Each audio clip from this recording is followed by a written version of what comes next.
할렐루야. 하나님께서 우리와 함께 계신 줄로 믿습니다. 오늘 본문 시편 16편에는 표제가 어제의 표제는 뭐였죠? 시편 15편의 표제는 다윗의 시였습니다. 그렇죠? 성경에 보면은 파란 글씨나 또 빨간 글씨로 맨 위쪽에 그 표제가 있는데요. 그 시편의 중심 또 주제가 또 되겠습니다. 보면은 어제는 다윗의 시였고 오늘 시편 16편은 다윗의 믹담이라고 기록되어 있습니다. 이 표제어는 또 시편 16편, 그러니까 다윗의 믹담은 총 6편이 있거든요. 그러니까 오늘 시편 16편과 또 시편 56편에서 60편까지 56, 57, 58, 59, 60 다섯 편 있잖아요. 그렇죠? 오늘 한 편, 또 5편 해서 총 6편이 있습니다. 그러니까 오늘 시편 16편을 읽고 집에 가셔야 또 이따가 56편에서 60편 길지 않으니까 같이 읽게 되면은 굉장히 도움이 될 것입니다. 그래서 총 6편이 있는데요. 믹담이라는 뜻이 사실 무엇인지는 아직 정확하게 밝혀져 있지는 않습니다. 그렇지만 그 의미에 대해서 몇 가지로 이게 추론되고 있는데요. 믹담이라는 단어가 색이다라는 단어에서 왔다고 여겨서 이 시가 예를 들면 돌비와 같은 곳에 새긴 시편일 것이라 이렇게 추측하고 생각하고 있습니다. 또 금이라는 단어에서 왔을 것이라고 해서 황금의 시편이다. 그래서 옛날 개역 성경에서는 황금시 우리 황금률 하면은 최고의 우리가 그러한 우리 예수님의 그런 방법들을 우리가 설명할 수가 있는 것처럼 황금시 하면 굉장히 중요한 시편이라고 우리가 짐작해 볼 수가 있는 거죠. 황금의 시편이라는 의미라고도 여겨지기도 하고요. 또한 대속하다라는 뜻에서 왔을 것이라고 해서 대속의 시편이다라고 믹담의 의미를 또 적용하기도 합니다. 그러니까 크게 색이다, 또 황금의 시편, 또 대속하다라는 의미가 있다고 우리가 생각하면 될 것 같습니다. 이 중에 돌배에 새겨진 시편이라고 보는 것이 일반적입니다. 믹담의 의미가 돌비에 새겨진 시편 또는 황금의 시편 또는 대속의 시편이든지 간에 공통적인 의미는 무엇이죠? 아주 중요한 가치가 있는 시편이라는 것입니다. 그러니까 다른 시편도 다 중요하겠지만 특별히 중요하고 가치 있는 시편에 이 믹담이라는 표현을 써서 이렇게 중요한 시편을 가리키고 있는 것입니다. 이 시편이 얼마나 중요했으면 돌에 새겼겠으며 또 이 시편이 얼마나 중요했으면 황금과 같은 가치가 있다고 생각했겠으며 또 이 시편이 얼마나 중요했으면 우리의 구원과 상관이 있다고 생각했겠습니까? 우리의 삶에도 이 믹담이 끊어지지 않아야 될 줄로 믿습니다.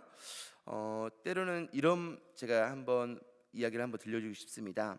두 친구가 주일 예배를 마치고 밖으로 나왔습니다. 그 두 친구가 주일 예배를 마치고 밖으로 나왔는데 장대 같은 비가 갑자기 주위가 어두워지더니 장대 같은 비가 쏟아지는 겁니다. 지금이야 뭐 이게 피할 때도 많이 있지만 옛날 교회는 1층짜리 건물도 많이 있었고 뭐 처마 및 옛날 정말 초가집처럼 지어진 이게 교회도 많이 있었지 않습니까? 그래서 너무나 장대비가 쏟아지기 때문에 두 청년이 한 걸음도 옮기지 못하고 교회 처마 밑에 두 청년이 이제 비를 피하고 있습니다. 잠깐 오다 그치는 소나기겠지라고 생각을 했는데 시간이 지나도 비가 그치지 않고 더 거세게 또 이게 비가 오는 것입니다. 그래서 조급한 한 친구가 이렇게 이야기를 했습니다. 인상을 찌푸리면서 아니 이 비는 그치지 않을 모양이지라고 이렇게 얘기를 했더니 좀 느긋한 친구가 이야기했습니다. 자네는 그치지 않는 비를 본 적이 있는가? 그치지 않는 비가 있나요? 없죠. 우리가 코로나19라는 어려운 시간도 우리가 보냈습니다. 그때는 그치지 않을 것 같은 비였어요. 그렇죠? 하지만 코로나19도 어느덧 지나가게 되어 있고 우리 인생에 어려운 시련이 있지만은 사실은 우리가 또 하나님께서 역사하시고 우리가 시간을 또 지나다가 기도하다 보면은 그 어려운 시련들이 이겨낼 수가 있는데 마치 이러한 이야기가 믹담이라는 것입니다. 우리 인생에 어려움을 처했을 때 어머니가 들려주셨던 믹담, 목사님께서 들려주셨던 믹담. 사실 오늘 우리가 성탄 점등 트리식을 수요일 날 했었는데요. 굉장히 사회도 잘 보시고 너무나 멋지셨던 걸 볼 수가 있죠. 그런데 이런 것들이 믹담이라는 것입니다. 우리 목사님이 그저 그냥 성탄 트리를 밝히는 것이 아니라, 요즘은 성탄 트리가 다 없어져요. 캐롤송도 없어지고 그렇죠. 하지만 이 어렸을 때의 추억이 있다면, 사람들은 어렸을 때 내가 주일학교 다녔을 때 이렇게 환하게 밝혀주었던 이 성탄절 트리, 그리고 나왔던 캐롤 속의 음악, 그때 새벽송을 돌면서 먹었던 초코파이, 뭐 이러한 것들이 믹담이라는 것입니다. 굉장히 중요한 것이죠. 그래서 지나가다가 버스에서도 이러한 점등되어진 교회의 모습들을 보면은 옛날의 추억들이 있고, 또 우리 교회는 얼마나 역사가 또 깊습니까? 얼마나 많은 사연들이 있었고 어렸을 때의 추억들이 있겠습니까? 이러한 모습들을 보면서, 맞아, 이 교회에 있을 때가 내가 가장 행복했었지, 맞아, 이때로 내가 돌아가야겠구나라고 교회로 돌아오는 사람들이 많이 있습니다. 이것이 믹담이고, 이것이 우리가 간직해야 될 사건인 줄로 믿습니다. 우리 어머니의 믹담들, 저도 어머니가 고생하는 모습들을 많이 봤어요. 정말 이렇게 막 크게 풍족하게는 어려운 시절을 보냈기 때문에 못 해줬지만, 어머니가 한 말씀 한 말씀, 그때 어머니, 제가 이제 복음을 전해서 천국은 가셨는데, 복음을 듣기 전에도 항상 어머니가 한 말씀 한 말씀 중요한 게 있었어요. 주일학교 선생님들이 옛날에 막 대단했잖아요. 그래서 막 주일에 제가 안 나가고 그러면 데리러 오기도 하고, 그런 모습들을 보면서 교회를 안 다닐 때인데도 어른이 이렇게 오면은 일어나야 되는 거야, 교회 가야 되는 거야. 교회가 어떤지도 모르시고 어머니가 계속 찾아오시는 선생님이 보고 교회를 가야 된다고 저를 깨우고 했던 모습들이 참 제 귀에 맴도는데, 그때 어머니가 끓여주셨던 김칫국 뭐 그렇게 비싸진 않았던 게, 지금도 그런 김칫국이 원래 그냥 빨간 건데 콩나물 들어있고, 아마 멸치 다시 땄던 것 같아요. 멸치가 이게 건져 있고, 김칫국 뭐 지금 보면 많이 우리가 먹진 않잖아요, 그렇죠? 근데 그때 김칫국, 수제비, 이 기억들이 있기 때문에 때로는 수제비가 먹고 싶을 때도 있고 김칫국이 먹고 싶을 때도 있는데 아내는 잘 못 끓이는 것 같아요. 그러한 것들이 믹담이라는 것입니다. 여러분 우리 자녀들에게 이러한 믹담을 많이 남겨줬으면 좋겠습니다. 돌비에 새기는 시편, 돌비에 새겨진 우리 어머니의 믹담, 이것이 있다면 자녀들이 때로는 방황한다 할지라도 정말 우리는 그 각인된 그 말씀으로 말미암아 우리 넉넉히 이길 힘을 주실 줄로 믿습니다. 어떤 분은 이사야 41편 1장 10절 말씀이 믹담으로 여겨지잖아요. 두려워하지 말라, 내가 너와 함께함이라. 놀라지 말라, 나는 내 하나님의 힘이라. 내가 너를 굳세게 하리라. 참으로 너를 도와주리라. 참으로 나의 의로운 오른손을 붙들리라. 이 말씀을 어머니가 계속 기도해 주셨던 어렸을 때, 실제로 수술실 들어가기 전에 이 기억이 나서 다시 교회로 오는 이런 사건들이 많이 있는데요.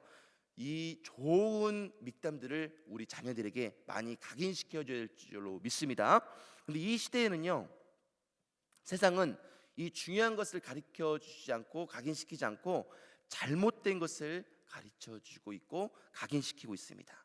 때로는요, 우리가 많은 것들을 참 지혜롭게 판단한다고 생각하지만은 우리가 모르고 넘어갈 때가 많이 있습니다. 그래도 제가 이야기를 할 텐데 여러분 한번 풀어보시기 바랍니다. 문제를 낼 텐데요. 이것은 한국인 100명 중에 1명 풀까 말까 하는 문제인데, 얼마나 우리가 어떤 것에 각인되었는지를 우리가 좀 살펴볼 수가 있는 문제입니다. 한번 풀어보시기 바랍니다. 당신은 10명이 타고 있는 버스를 운전하고 있습니다. 첫 정류장에서 4명이 내리고 2명이 탔습니다. 다음 정류장에서 3명이 내리고 5명이 탔습니다. 그 다음 정류장에서는 아무도 내리지 않고 1명의 학생이 탔습니다. 여기까지 잘 따라오고 계시죠? 이제 마지막 정류장에서는 6명이 내리고 1명이 탔습니다. 자, 문제 들어갑니다. 자, 그럼 운전기사의 나이는 몇 살일까요? 지금 다 몇 명 내리고 몇 명이지? 몇 명 타고, 자, 여기에 다 지금 계산하고 계시죠? 운전기사의 나이는 몇 살이죠? 제가 첫 번째 질문에 뭐라고 했나요? 당신은 10명이 타고 있는 버스를 운전하고 있습니다. 그러니까 우리 자신이 나이가 그 버스 기사의 나이잖아요, 그렇죠? 이것처럼 우리가 많은 것들이 정말 각인될 때 우리가 정말 좋은 것들 각인되는 것도 있지만은 우리가 정말 중요한 것을 각인시키지 못하는 게 세상의 삶입니다. 이러한 후대들을, 우리 자녀들을 정말 좋은 것들로 가르쳐 줄 수 있는 믹담의 능력들이 계속해서 넘쳐나기를 소원합니다. 오늘 본문은 다윗이 하나님을 어떤 분으로 여기고 있는지를 잘 표현하고 있는데요. 1절은 이렇게 증가하고 있습니다. 우리 같이 한번 1절 읽도록 하겠습니다. 시작. 하나님이여 나를 지켜주소서, 내가 죽게 피하나이다. 아멘. 다윗은 왕위에 오르기 전에 자신의 주군이자 장인이었던 사울 왕에게 긴 세월 동안 쫓겨다녔습니다. 사울 왕은 이스라엘의 군인들 중에 가려 뽑은 3,000명을 대동하여 다윗을 잡으러 다녔습니다. 다윗은 사울 왕을 죽일 기회가 2번이나 있었음에도 그렇게 하지 않았습니다. 그러나 그것은 그가 사울 왕에게 잡히지 않을 자신이 있었기 때문에 그랬던 것이 아니었습니다. 우리 잘 아는 것처럼 정말 하나님을 신뢰했기 때문에, 그렇죠? 하나님께서 정말 기름 부으신 자를 손대지 않으신데 내가 어찌 손댈 수가 있습니다. 하나님이 세우신 우리 왕을 제가 어찌 손댈 수가 있겠습니다라는 신앙 고백의 표현이었던 것이었습니다.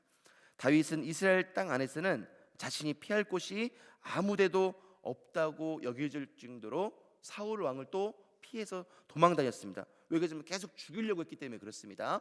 사울 자기 사위인데도 불구하고 계속해서 죽이려고 돌아다녔기 때문에 다윗은 이스라엘 땅에서는 자신이 정말 피할 곳이 없다고 이게 판단해서 자신이 죽였던 골리앗의 고향인 블레셋의 가드 지방 왕이었던 아기스에게로 피난하여 16개월 동안 숨어서 지냈습니다.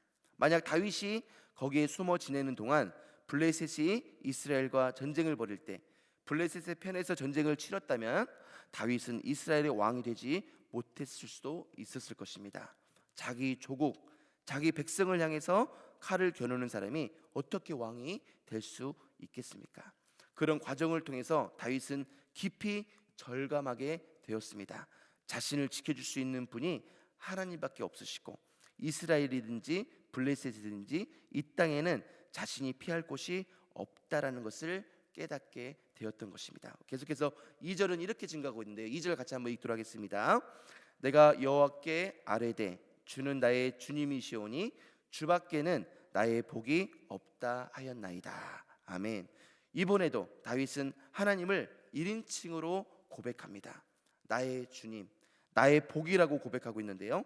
다윗은 그렇게 도망을 다니면서 자기 인생을 주관하시는 분, 자신의 생사 여탈권을 가지신 분이 하나님밖에 없음을 고백하면서 나의 주님이라고 고백하고 있는 것입니다. 또한 그렇게 도망을 다니던 자신을 왕으로 세워주시는 분도 하나님밖에 없음을 고백하는 것이기도 합니다. 뿐만 아니라 다윗은 오직 주님만이 나의 복이 된다고 고백합니다. 특히 복이라는 단어는 일반적인 복 그러니까 바라크라고 우리가 원어적인 표현을 하는데 일반적인 복, 바라크의 복을 의미하는 단어가 아니라 이때의 복은 선한 것, 좋은 것, 뭐죠? 토부. 히브리어 토부가 선한 것, 좋은 것이라는 복을 의미하는데요. 이때 다윗이 자신의 지난 삶을 돌아보니 주님께서 자신을 가장 선한 길로 인도해 주셨고 가장 좋은 것을 주셨다는 뜻에서 이 복을 나의 주님은 나의 주, 나의 복이라고 고백을 했던 것입니다. 그 과정에는 물론 사울 왕에게 쫓겨다녔던 세월도 다 포함하는 말입니다. 그 당시 그렇게 고달팠던 시간들이 모두 다 내 인생에 좋은 것이었구나라고 고백하는 것입니다. 나중에는 이게 우리 다윗의 믹담이 되었던 것입니다. 정말 내가 힘들고 고난한 거 그때는 꽉 막힌 동굴과 같았는데 알고 보고 지나고 보고 시간이 지나고 보니까 동굴이 아니었고 터널이었구나. 터널은 끝이 있지 않습니까? 칠흑같이 어두워도 동굴은 끝이 없지만 터널은 끝이 있는데 터널이었구나. 코로나19도 마찬가지 아닙니까? 그때는 동굴인 줄 알았어요, 모든 사람들이. 하지만 지금 돌이켜보면은 코로나19 또한 터널이었던 것. 하지만 그 터널을 지나면 더 좋은 곳으로 우리에게 주셨다는 이 고백이 다윗의 고백이었다는 것입니다. 3절은 이렇게 증가하고 있는데 같이 한번 읽도록 하겠습니다. 땅에 있는 성도들은 존귀한 자들이니 나의 모든 즐거움이 그들에게 있도다. 아멘. 다윗은 하나님을 1인칭으로 나타내면서 아주 친밀함을 고백했습니다. 그렇다고 해서 다른 사람들을 무시했던 것은 결코 아닙니다. 땅에 있는 성도들, 우리들은 구별된 사람들도 존귀하다고, 정말 우리가 하나님께서 우리를 존귀하게 여기시잖아요. 그렇죠? 내 자신도 존귀하게 여길 뿐만이 아니라 내 주위에 있는 사람들도 존귀하게 여겨야 된다는 것입니다. 이해되시죠? 나도 하나님이 존귀하게 보셨기 때문에 내가 잘해서, 내가 거룩해서 존귀하게 보신 것이 아니지 않습니까?